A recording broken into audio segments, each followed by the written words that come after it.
Trigger warning. This episode contains extremely sensitive subjects. With this topic, we discuss all types of abuse and suicide that took place in this location. If you are sensitive to this subject, please feel free to skip over this episode. And if you are in need of help, please reach out to someone. We have included hotlines in the description of this episode. What happens when a group of paranormal investigators start a conversation? You get Ghost of the Coast Paranormal, the podcast. Tales of the dead, the bizarre, and all things supernatural. Join us now as we discuss Bull Street, captivity, chaos, and horror.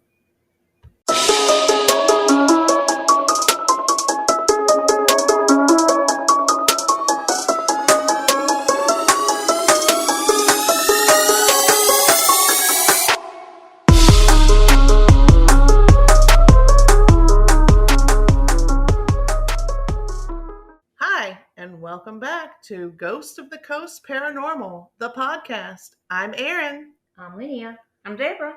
And today we are discussing Bull Street. That's right, Bull Street. Captivity, chaos, and horror. How are you guys doing today? I'm doing well. Doing good. Yes. How are you?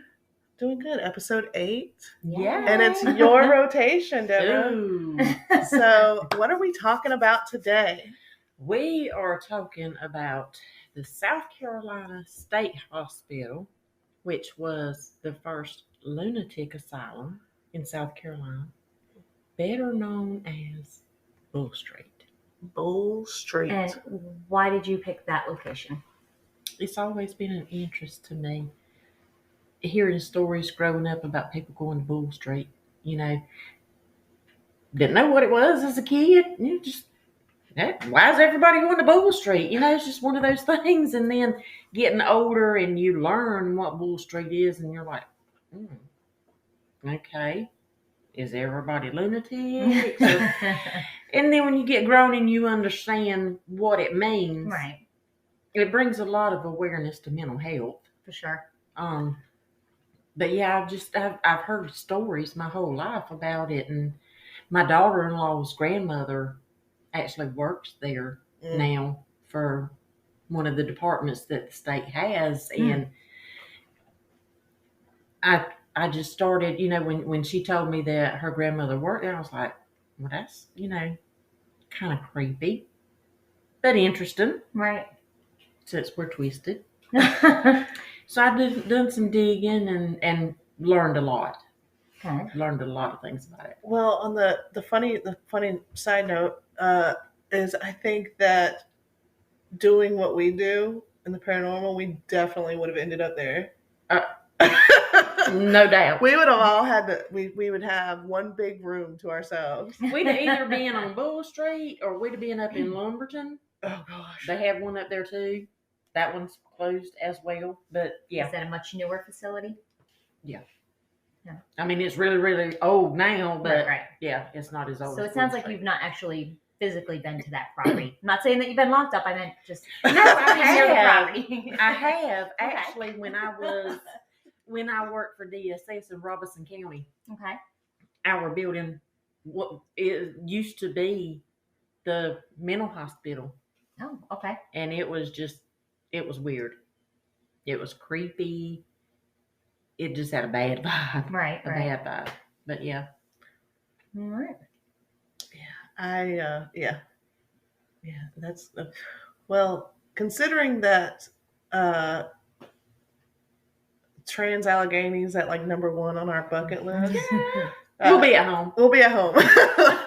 We were there in a past life. Oh gosh. That will be another episode. I must have had a lobotomy at some point in time because I do walk around dazed and confused a lot. Oh man. Well, that's so funny. And I unintentionally just watched a movie with Zac Efron where he gets himself locked up in an asylum because his sister's in there and he doesn't know how to get her out. Ooh. and the doctor there is doing experiments on all the patients. Mm. So, Yeah, that's a rough life. It's frightening. Yeah. It Well, is frightening and at it's things like they did. you hear that for all. It's like not just one facility was mistreating people. Like Mhm. I've not really heard of any that patients were not being mistreated. Yeah, where they enjoyed their time there. Right, where they had like honest to goodness care. They actually, back in the day, human beings were lab rats. Right. That's what they experimented on in the name of science. Right. Yeah. Get you a lobotomy. Ooh.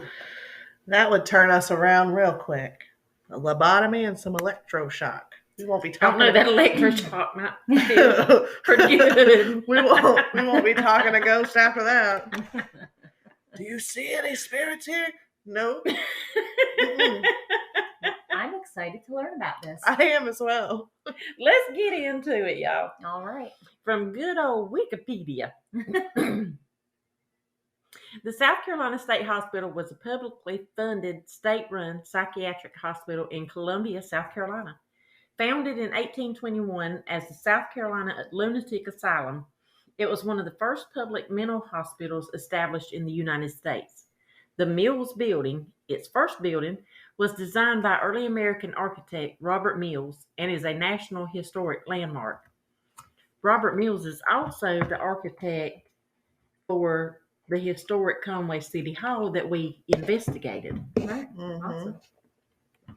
The hospital had more than 1,000 patients in 1900, but with the transition of mental health facilities to community settings, it closed in the late 1990s. While buildings on the campus were temporarily used for inpatient services into the early 2000s, they were not part of the state hospital. A little bit about the history. The South Carolina Lunatic Asylum was authorized by state legislation in 1821 and was the second such state hospital after Virginia's to be authorized.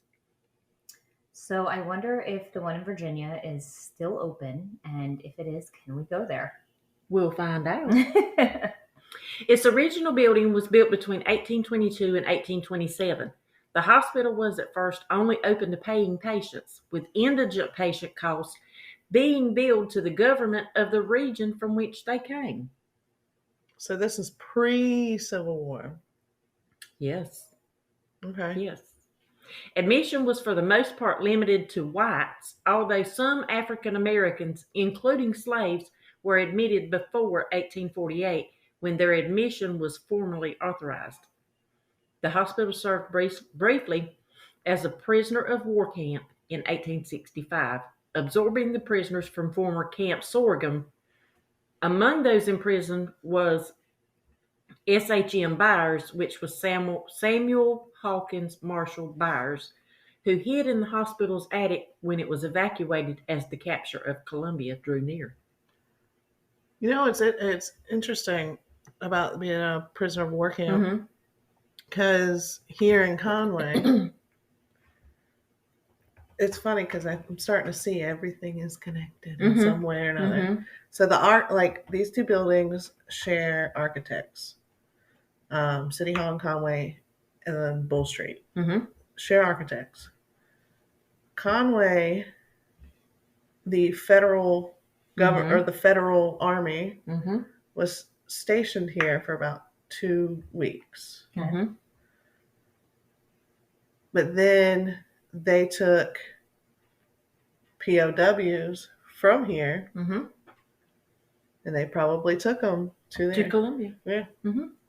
It's all connected. Oh, what a tangled web we weave. Mind blowing. Home to numerous haunted places, from cemeteries to restaurants, haunted beaches, and more, South Carolina is also home to one of the most haunted buildings in the nation. Nice. Legendary not only for its alleged haunts, but also for its sprawling campus and signature Robert Mills architecture. The South Carolina Mental Asylum was built on Bull Street in Columbia in 1827. Over the next 175 years, thousands and thousands of patients would enter the asylum, later renamed the South Carolina State Hospital. Patients in those early days were responsible for paying for their stay at the facility, and according to a historical perspective posted by the South Carolina Department of Mental Health, the fees were somewhat based upon the patient's ability to pay. So they were sliding scale. Yeah. Okay. Additions were constructed to expand the already large complex. New auxiliary buildings provided essential services for caring for the patients, and yet the conditions began and continued to deteriorate. What began as an upstanding place to seek quality mental health treatment soon became little more than a shelter for the mentally ill. Y'all, that is sad. It really is. It is really, really sad. People go seeking help. And they just And kind of they get can't pushed get in a corner Yeah. somewhere. Yeah. Eventually, patients that were wealthy enough to pay for their own way stopped relying on the facility for the careful rehabilitation of their mentally ill family members. That coincided with the state assuming responsibility for funding for the entire facility, which in turn resulted in cutting costs of care and quality of life. And it's unfortunate because during that time, you know, as you had said, that there's most asylums in the country were run like that. Mm-hmm. Right. You know, Mhm. this. You know, and of all the buildings that was on the property, a lot of them are still there. And to this day, the actual lunatic asylum or the state mental hospital is being turned into roughly 208 apartments. Of all things, But apartments. it looks like they might have been building other stuff as well. They are. Yeah. They are. They're doing some renovations to some of the other buildings. Yeah. They're adding on to the actual lunatic hall or building. So in the pictures, it looks pretty, Rough. yeah. The interior To pictures. say it nicely. So Yeah. are they actually restoring that whole building, or they're just Mhm. building onto it? So they're doing a They're full-on doing renovation. a full they restoration. They're adding on. Do they plan on actually using it as another hospital again once it's restored? Because I do know that it's No, on apartments. the National Registry. No. It's on the National Registry, though. The way that I was kind of reading it was that they were going to put apartments. So it's 200 acres, right? Mm-hmm. Mm-hmm. They said they're redeveloping 171 of it near the actual building. Mm-hmm. So that's on the National Registry. It's going to be Historic kind Registry. I don't of. think they can do that. I don't know if the land itself is on the National Registry or if the building. The Right. actual building is. So I was taken as that they have to leave that building there, and on the other 171 Right. acres, they're building apartments. So Yeah. not. So yeah, with the National Registry, they can upgrade, they can modify, they can do all of that they want to do within that structure, but they have to stick to They can't destroy the what is original there. structure. Right. Not That has to nothing. remain. Apartments, I think, would destroy it. Oh, absolutely. But yeah, I mean, like the exterior would have to be, if they're going to do updates, it would have to be almost to the T of what Yeah, it it would like. have to match. Interesting. Like they would have to use, like if they used specific kind of glass back then, they would have to find that glass or today's equivalent of that glass. What is South Carolina doing to all these historical sites? Because not for nothing, and I'm sure we'll talk about it in another episode. It's but sad. Look at the Charleston prison. Like, Yeah. What are they doing? Money. What is that? It's all What is about the what's that almighty saying? dollar. What's that saying? Bullshit walks, money Money talks. talks. Yeah. But yeah, I mean, a lot of historical locations that are on the register that they're getting converted to apartments That or they're being left vacant. left and vacant to deteriorating. rot. Yeah, and it's very sad. And how much negativity is going to be moving forth into these apartments because Right. they're built off this blood and Right. torture and torment. Because the prison's going to be similar situations where I'm sure the prisoners were Well, the completely first treated and was it abused. the first lady in South Carolina, or first lady in the nation, was executed there. Lavina. Yeah. But I mean, kind of coming off of this a little bit is, it's very important to practice historical conservation. Mm-hmm. Oh yeah. And one of our things, we don't necessarily go in and preserve these buildings, but we go in hopes to tell stories of the past. Right. Because we don't want spirit to be forgotten. Right. So in a way, we are kind of preserving history, but historical building and the conservation of it is very, very important. And so I don't agree that they're putting apartment buildings or whatever. I think that it's all money, unfortunately, but if anything, it blew my mind. Anything on the registry should maybe become a museum. Yeah. It blew my mind when I saw everything that was going on there, because my youngest and his wife lived not far from Bull Street.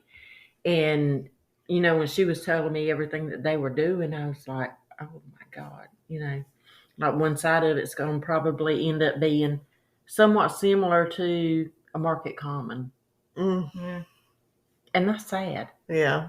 I mean, don't get me wrong, I love the market common, but there's a place for everything. Exactly. Historical buildings. Exactly. Yeah. Well, and I mean, 50 to 100 years ago, or 50 to 100 years from now, this building's going to be lost to people. Other locations are going to be lost to the Charleston jail is going to be lost to people because they're so quick to cover up abuse and neglect that that history is being forgotten. It's being pushed aside. Absolutely. And spirits that remain in this building because it was their final resting place, or because it's all that they knew in their waking their waking life, they're still going to remain there, but now they're going to be pissed off and confused because the home that they did know is gone. What's that? Just let sleeping dogs lie. Yeah. I mean, if anything, just restore it to its original. Put a museum in it. Oh, that was my soapbox for the night. Historical conservation is so important. So we're going to talk about a lady that worked there. Okay. From the Greer Citizen newspaper in 2019. The first psych ward Ruth Westbury ever worked was in a VA hospital in Lyons, New Jersey. You know where that's at? I do. Okay. Little did Westbury know she would find her calling 15 years later at the South Carolina State Hospital. First, however, she wanted to start a family. After completing her nurse's training, Westbury married her high school sweetheart, Hugh, whose job with the South Carolina Forestry Commission took the couple first to Orangeburg and then to Columbia. She spent the next dozen years having and raising their 4 children. When she decided to return to nursing in the mid-1960s, Westbury found places reluctant to hire her because she'd been out of practice so long. The South Carolina State Hospital, however, had no such reservations. Westbury secured a job there and arrived on Bull Street Valentine's Day of 1966. So no, you said it was a horror movie in the making. You said it was functional until the 90s, right? I think it's an actual mental institute. They made it other stuff, and then I think it officially closed in 2015. Okay. It closed in the late 1990s. Okay. Yes. That's a long, long time. I know. Though she started out as a staff nurse taking care of geriatric patients in the Gibbs building, Westbury was promoted to head nurse in only 6 months. Wow. She was the head nurse. What they have, like, just completely untrained staff doing everything else? Well, she was then resigned to a female ward in Allen, a high security building at the back of the state hospital's campus. With far more people than room, patients were forced to live in close quarters and sleep in crowded dormitories. So, how many beds were in the facility? 410 beds. Every day when I drove in, I would say to myself, here I go again, seeing man's inhumanity to man, she recalls. And that's exactly what it was. I mean, if you think about it. Yeah. She said that's what it looked like to me. There was no privacy, and there just weren't enough space. I'm sorry? There just weren't enough people there to help them. In such cramped quarters, physical altercations between patients were frequent, and nurses and staff occasionally found themselves in harm's way. Soon after Westbury's arrival on Bull Street, a patient threw a coffee mug at her and hit her on the head. On another day, a patient slapped her when she forgot to get a doctor's order so the patient could use the phone. The other employees were upset with me because I didn't put her, the patient, in seclusion for that, she explains. But I just hugged her and told her I was sorry and that we would get it taken care of. You know, sometimes a hug is all somebody needs. Yeah, but they wouldn't hug them because they thought less than, these people were thought to be less than human. Yes. And it's even crazier because as we get into talking about more of this, and, I looked up what some of these patients were actually, quote, air quotes, admitted for. Mm-hmm. They were not mental issues. No. Mm-mm. And here they are being treated like dirt. Y'all ever have PMS? We would be right up in there. All day, every day. Hysteria. Yeah. Well, I watched a documentary on it, Mm-hmm. and there was a made-up word, and I don't remember what it was, Mm-hmm. but they had a mental illness for slaves that ran away from their owners. Mm-hmm. That was a mental illness, them not wanting to be a slave, and they Mm-hmm. were locked in here. Like, it's craziness. I mean, they, I can't remember who told me. Maybe you and I had this conversation. Maybe you and I had this conversation. I don't remember who. You and somebody. Me and somebody were talking. That they would put them in these buildings and not let them, like at nighttime, they would shut all the windows.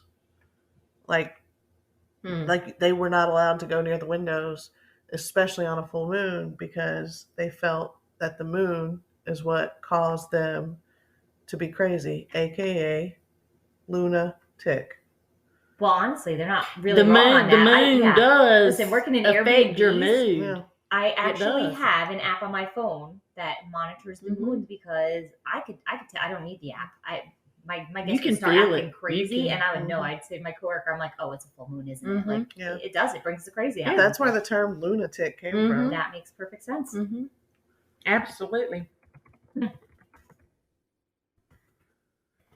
Though Westbury was able to avoid more dangerous attacks, not all nurses at the state hospital were so fortunate.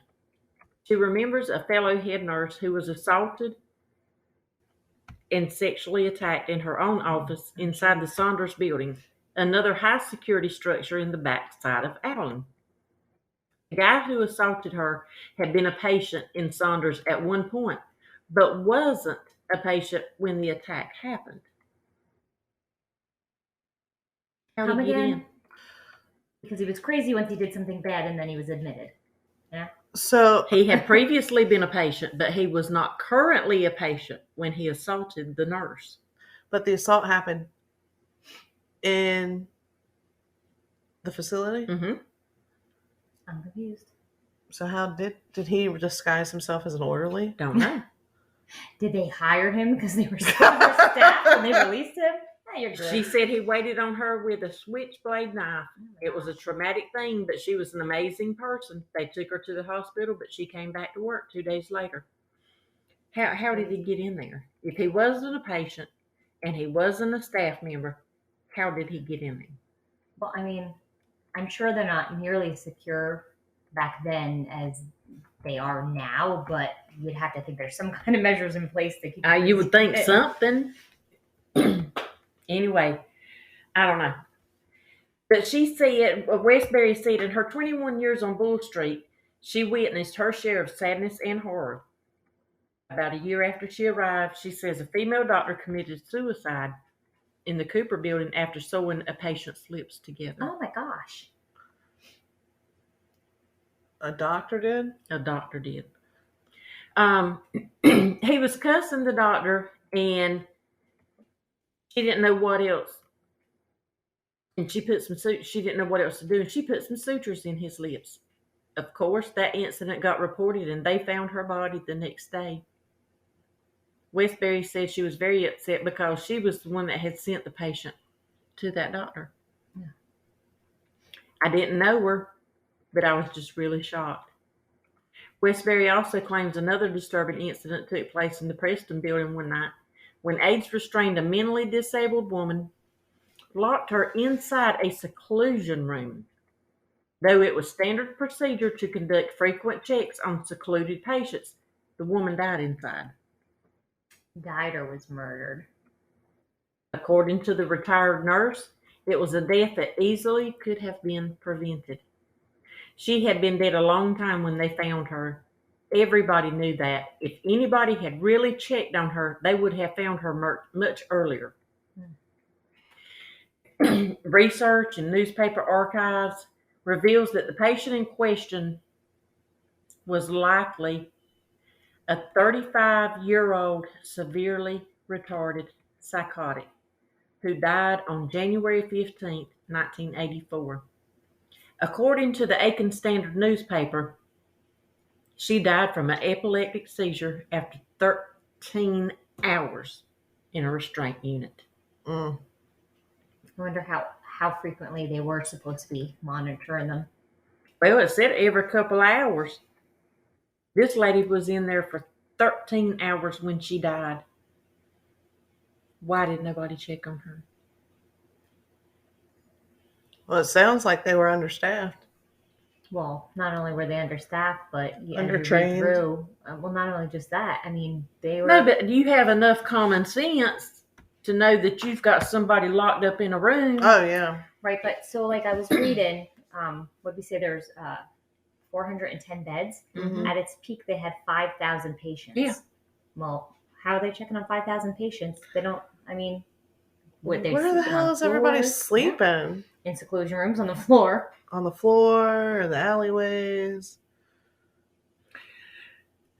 Her death occurred even though hospital rules required that patients be released from such suits every 2 hours. So every 2 hours. And she was dead at least 13. Mm-hmm. So how long was she there before? Prior. Mm-hmm. I mean, she could have been in there for How days. long was she there after? Because she said the woman had been dead for a long time when they found her.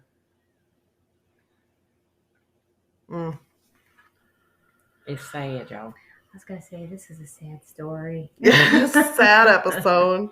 3 nurses' aides were charged with failing to follow hospital protocol, and Westbury was even called into court to testify about the tragedy. Although the terrible incident garnered much-deserved media attention, Westbury claims, that was the exception rather than the standard when it came to bad things happening on Bull Street. There were a lot of things that happened out there that you wouldn't have heard about. There was enough bad press out there about the hospital anyway, so if anything could be kept out of the papers or quiet, they did it. So hold on. You just said that that's not the norm, right? This is kind of, they make it sound like it's one and done. But you also just read that people are being raped and their mouths are being sewn shut. Okay. But I guess as long as they don't die, then it's okay. Yeah. Keep it quiet, though. Wow. She said she had other wild stories. She watched patients howl at windows while having LSD flashbacks. Well, and part of that's probably because they were told they had to stay away from the windows. They had to know, so it was probably put into their head. You know what I mean? Like the moon is going to affect you. Yeah. She saw notorious serial killer Pee Wee Gaskins. Different story. Oh, yeah.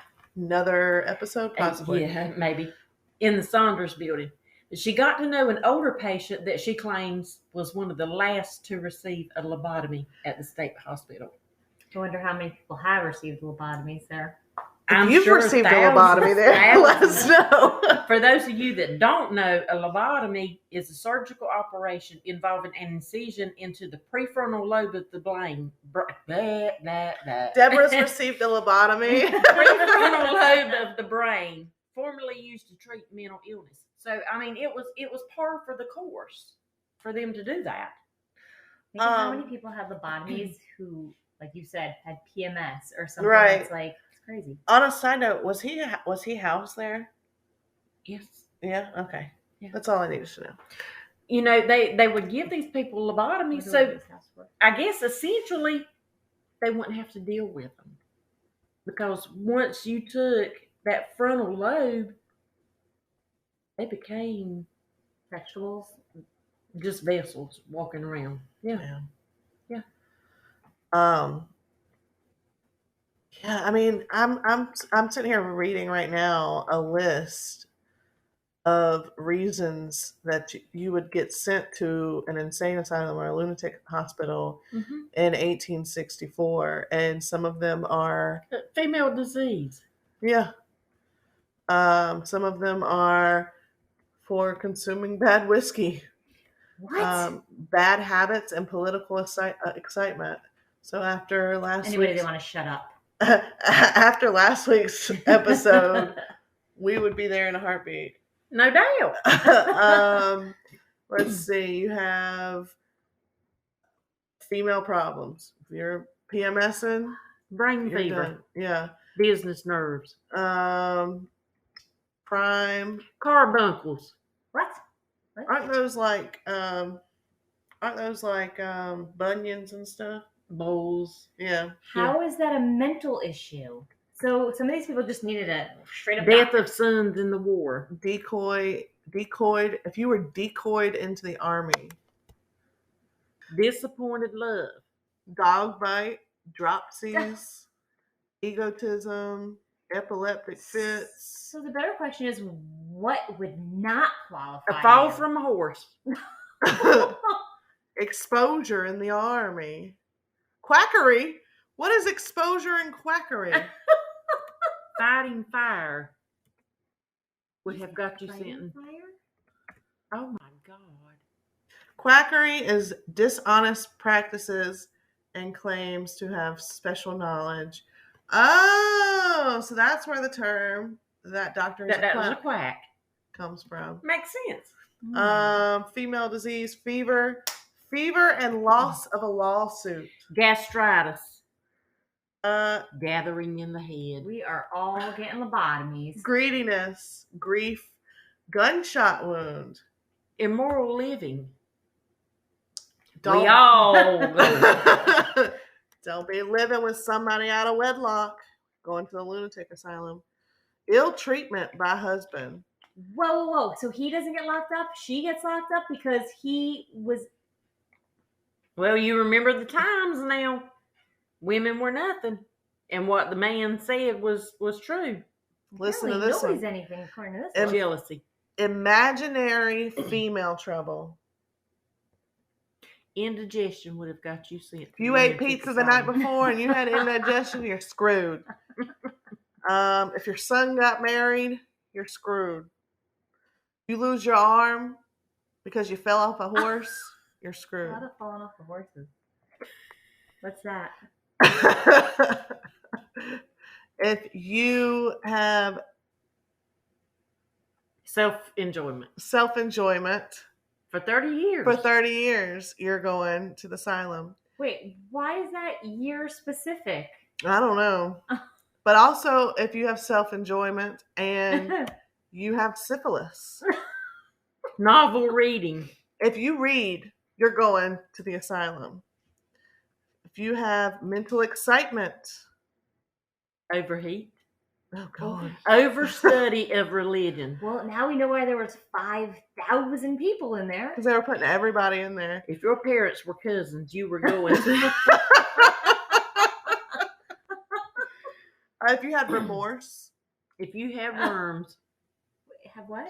If you had worms. Okay. If you had political excitement. No wonder my grandma used to give us sulfur tablets when we was little. She didn't want you to get wormy. If you Salvation Army. What? Let's see. What website is this? Severe labor. This is on vintage. If you shot your daughter. Uh-oh. Smallpox. If you did snuff for 2 years. Any kind of snuff. If your brain was soft. Sunstroke. Well, it is after you give me 10 lobotomies. Superstition. If you were a superstitious person, you went to the asylum. We're done, girls. I'll just throw out a couple more here. Tobacco use. Didn't everybody smoke back then? Yeah. Women trouble. Young lady. Uterine derangement. How do we know about all that?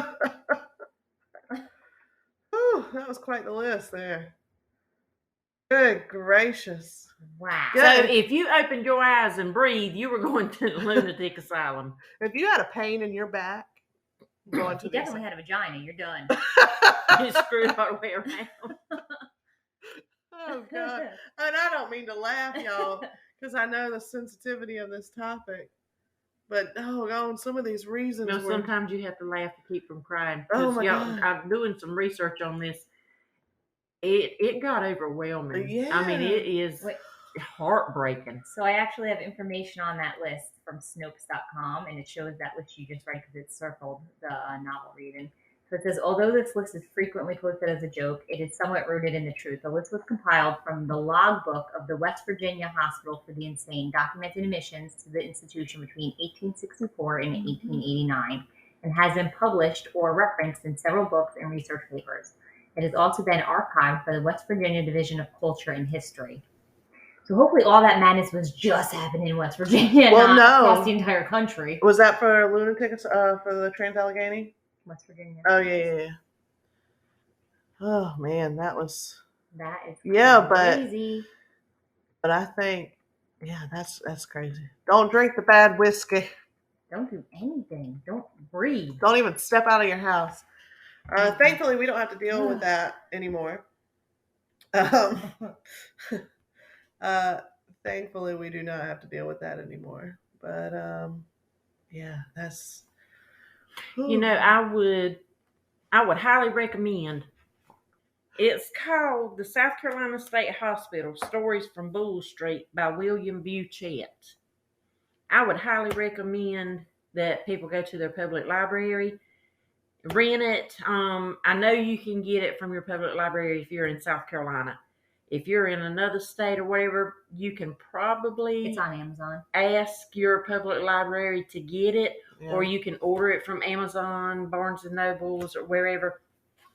There's so many stories in here from people that actually work there. I'm looking forward to hearing some of those. And, just...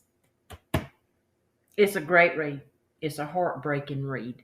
Oh, yeah. But through this, you get to learn why the grounds are haunted, why the souls are still there. There's so much despair. Yeah. Well, I mean, you have that dark history for all the reasons we just listed. People everybody and anybody was getting sent to these places with no reason. They're being ripped from their families. And most of the time, unfortunately, their families are taking them and dropping them off. Mm-hmm. And because they don't want to deal with it, if, say, a father lost his wife but had a daughter at home, he doesn't want to deal with it. Mm-hmm. So where's he going to take her? To the asylum. They're going to spend the rest of their lives there, ripped from their families, no opportunity to grow up, especially, the kids. Right. No opportunity to grow up, no opportunity to do the things that I think we take for granted. That you're not getting married. As a girl, thinking about that. You know, you're not getting married, you're not having kids. Let's correct that, because you don't know and you can't say how many women were not raped there and Right. did have kids. And then what happens to those kids? Were they put up for adoption, or are they then raised there? Well, they're not raised there. I read a story. One of the ladies, years later, she found out that she was born at Bull Street. Wow. If there was no family that would take the child in, right, they would be put in the foster system. Mm. So there's no telling how many people, how many adults out there right now were born there. That was a product from, yeah. Mm. That's just, and it's so crazy because, and you even said it, was it was more of the mindset of keep things quiet, sweep it under the rug, you know, the less their name is in the paper, the less their name is out there, the more that they could get away with. Right. And, you know, not just that, but like with the overcrowding. Yeah. The more, it doesn't matter the number of beds they had. Yeah. The more heads you show on paper, more money the state's the paying. More funding you're going to get. Right. Yeah, but you know what? They must have let some people go, because we had the guy who was a patient, then wasn't, and then did something. Well, I mean, not a lot of people went there and were there their entire life, you know, and died there. Well, I'm kind of curious too, is, you know, you hear, at least I've heard, like, you know, like Trans-Allegheny was in Waverly Hills. They were incredibly overpopulated. You know, you had people sleeping in the day rooms, and I know back then, you know, really up until relatively recently, women were always looked at as a possession. They were property. They weren't good for anything but cooking and making babies. That's it. So the old term, barefoot and pregnant. Right. So the men who went to this place could probably check themselves out as they see fit. Probably. And after a couple of bottomies. They wouldn't be fit to do anything. Well, they could probably check themselves out after a few days, you know, in and out as they see fit. Whereas women who went there, they did not. I guarantee you, they were not given that opportunity to check themselves out. No doubt. I'm sure they didn't. And, you know, they probably did all kinds of, you know, more horrific experiments on them than they did on the men. Well, so on that note, so Deborah's saying, I'm sure not everybody went there and died, but just so you have some kind of reference. So by 1900, so they're not at their full capacity yet, which was the number I gave before. So by 1900, the state hospital had 1,040 patients, and more than 30% of them died annually there. Yeah. I can't even imagine the total number of deaths by the time they closed. And I wonder how many unmarked graves are up on that property too. A lot. They probably just got a big pit or something, or like like maybe one of the buildings on there is a crematorium or something. Could be. Now probably the cheapest. Yeah, I mean, it just baffles, like the whole idea behind it baffles me, and now living in 2023, I have such a difficult time wrapping my head around that, you know, 100 years ago, which isn't that far, 100 years ago, this was totally the norm. This was not only the norm, but acceptable. Yeah. I mean, that's what makes it so bad. I mean, parents, like, you know, I'm a little overbearing. And I mean, not for nothing, we have the phrase helicopter parents now, right? Helicopter mom. Yeah. You had families just dropping people off. So, I mean, that makes it, they thought it was acceptable, right? Or did they know what was happening in there? Well, I They mean, just didn't care. I mean, I think it was probably a combination of not knowing and not caring.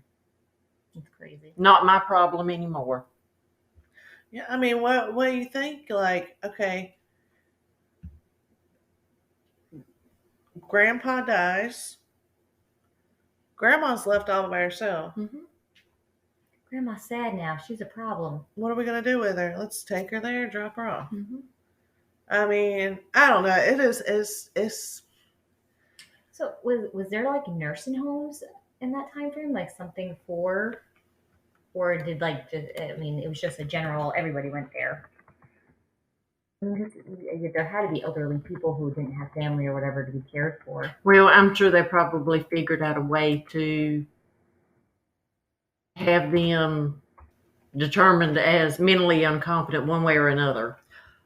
This says in the 1800s in the U.S., women's and church groups began establishing nursing or special homes for the elderly. Okay, so it sounds like it's probably around the same time frame. So there should be other places.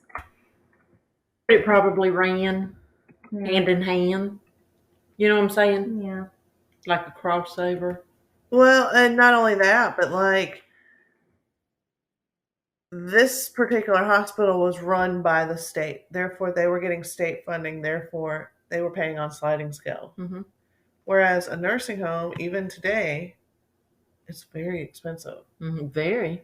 And so it was cheaper in the long run to send them to the asylum than to send them to a nursing home or a care home. Wow.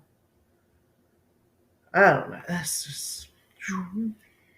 It's heavy, y'all. It's heavy. I know. Look, I'm going to have to move this conversation a little bit of a different direction because I'm starting to feel sad and depressed. Like, I'm definitely getting a lobotomy after this. I'm so sad.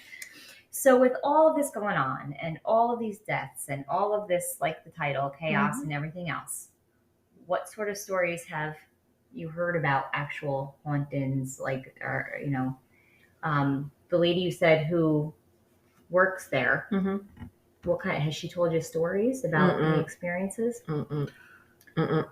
I do remember.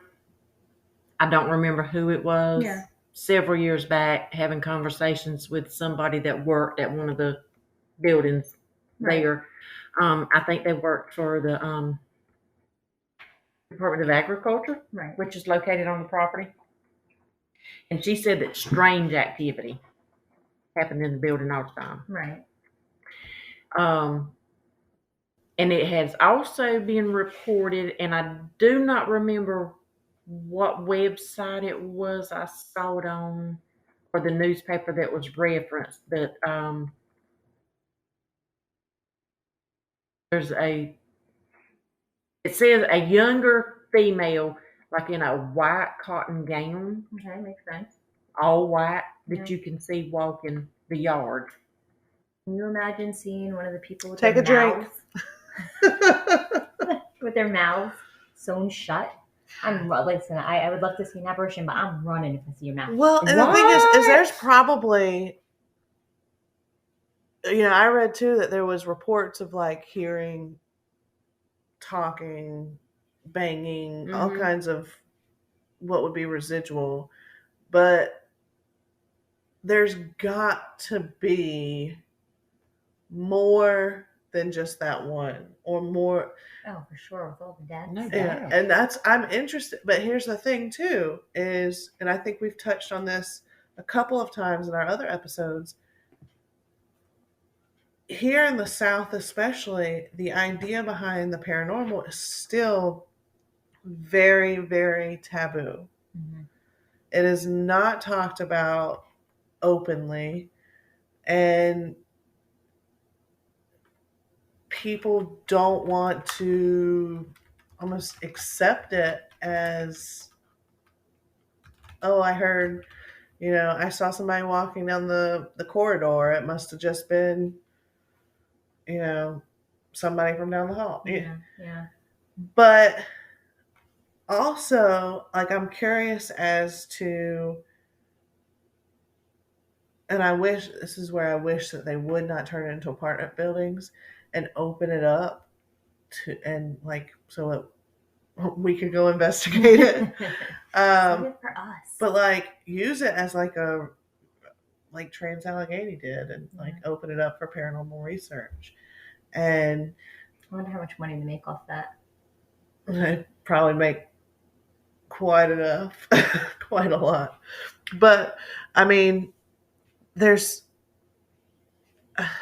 and I wish it's almost like the tradition of brushing things under the rug continues. Yeah, for sure. With them making it apartment buildings or other complexes.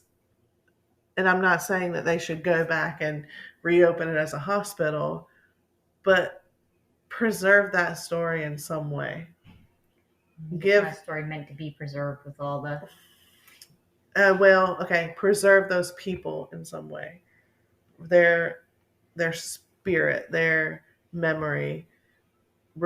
Give them that much respect to allow them to rest in peace and just preserve their memory. So let me ask you a question then. So for the people who did have multiple lobotomies and kind of were left in that vegetative state, right? Do you think when they are now haunted, do they have the mental facility before the lobotomy, or do you think they're just dead-eyed, roaming around the halls, don't even know? They don't know they're haunted. They don't know they're dead. They basically don't know anything. Like they can't. There's no negative or positive energy that they're putting off because they just don't know. Like they're just. See, I think after a person passes, I think that spirit gets to choose how they want to look, how they want. Well, not like. Can they choose if they've had all these lobotomies? Is what I'm saying, or is it just kind of like being in purgatory without even knowing you're there? Well, the Bible says when you die, you get a new body. Right. You're whole again. So I think they were. Well, it can't be everybody for as much ghosts as there are. I mean, think of all the things we encounter. I mean. So digging just then, the South Carolina Lunatic Asylum buried 9,000 patients. That is crazy. Imagine the amount of activity in that building. I mean, yeah, and here's the thing is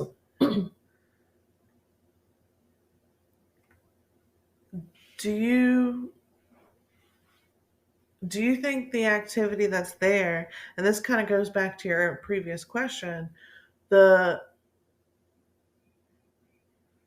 if all of these patients were experimented on or treated, quote unquote, and if they did have lobotomies, do you think then when they passed, their hauntings, and I can't remember if you mentioned it before we paused and looked that up, but I know you had mentioned, the Bible says that, all of your ailments will be gone. Mm-hmm. And I think that once you leave your physical body, then you get to kind of choose how you want, like at what age you want to appear. What about everything we come in encounters with? Right. Ghost hunting. But also, do you think that if they had a lobotomy or if they had all this, with 9,000 bodies on the property, do you think the hauntings would be intelligent or would they be residual? I think they're residual. Both. God, I would hate to live that loop, that constant loop, over and over. I mean, you kind of almost feel like after that mistreatment, it almost makes, oh God, this is going to be like one of the things like, do you believe in God? Like, if there's a God and people are being tortured like that, why would he be stuck? Yeah.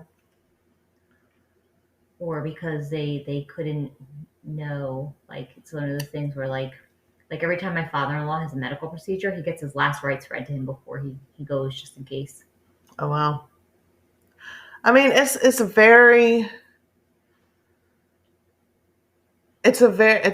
interesting topic, but it's a very, very tough topic. Yeah, for sure. I mean, well, mental health is no joke. No, and yeah, at the end of that, we should put like a number Yes. to call for mental health Yeah. or whatever. And definitely I will say this right now. If you or somebody you know is struggling with mental health, please seek help. There's always, and we're going to have the number listed in the description, but there is always somebody that you can talk to. Always. Even if you need to just send us a message on the Ghost of the Coast Facebook page, we'll be happy to talk to you. We will talk to you. But always seek help if you are struggling with mental illness. I know we've all been there at some point or another. Oh, absolutely. But yeah, it's a very heavy topic. Yeah, for sure. And I'm not gonna lie, I kind of feel emotionally drained from yeah. And you guys can probably tell, and like our voices have kind of we've gotten somber. We've set in a different tone tonight. Yeah. So, you got anything else for us? I don't. I don't know. Like you said, I'm just kind of. It's like after one of our nights of investigating, like yeah, I just feel like yeah, emotionally just drained at this point. I mean, and I'm sure we will talk about Trans-Allegheny on an episode at some point. Yeah. Well, now the one in Virginia too. Yeah. It looks like they're still open. Really? Mm. Interesting. But yeah. Well, you're a mood killer. I'm an educator. You are. You are an educator. Well, you better pick unicorns next week. Unicorns are the national animal of Scotland. Did you know that? I did not. I did not, but we can be fluff and some glitters and rainbows. Yeah. So next week we will be joined by a special guest, one of our team members. Yes. It's gonna be fun. It's gonna be fun, and I'm not even gonna tell you guys what we're discussing, but you'll have to come back and see. And then real quick, if y'all listening to this or watching this on YouTube have any feedback for us, we'd love to hear from you. Again, if you have any stories you'd like to tell, let us know. You can reach us in our messages on Facebook, Instagram, even on TikTok. And leave us a comment on YouTube. We would love to hear from you guys. And I know this is probably a couple weeks late and $1 short, but we have finally hit 1,000 followers on Facebook. Yes. So yes, we have hit 1,000 followers on Facebook. So we are excited about that. Thank you guys. And I think that's it.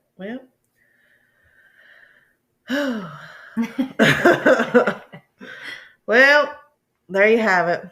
Bull Street. Captivity, chaos, and horror. And until next time, y'all come back now, you hear? bye.